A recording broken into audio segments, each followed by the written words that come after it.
My dear relatives, మీరు మా బతుకు మీద పెట్టే ఫోకస్‌లా ఓ 10% మీ పిల్లల పైన పెట్టున్నా వాళ్ళు ఈ పాటికి బాగుపడేటోళ్ళు. యెస్! మనోజ్ గారు చెప్పింది రైటే. ప్రతి ఖాందాన్‌లో ఒక పంది పిర్రలోడు అంకుల్, ఒక ఎలుగుబంటి ఆంటీ ఖచ్చితంగా ఉంటారు.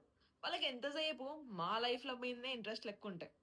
నాకు కూడా అర్థం కాదురా! మీరెట్లా మాకు రిలేటివ్సో, మా పేరెంట్స్ కూడా మీకు అట్లానే రిలేటివ్స్ కదా! మరి మా వాళ్ళైతే మీ ఫ్యామిలీ పైన పడట్లేదు. బికాస్ యాజ్ అ పిల్లలుగా అది మా బాధ్యత. మా పేరెంట్స్ మేము ఎడ్యుకేట్ చేసుకుంటాం. అమ్మ పక్కనోళ్ళ లైఫ్‌లో దూరొద్దు. అలా అంటే బాగోదు. వాళ్ళకి బాధ అనిపిస్తదని చెప్పేసి మేము వాళ్ళకి నచ్చజెప్పుకుంటాం.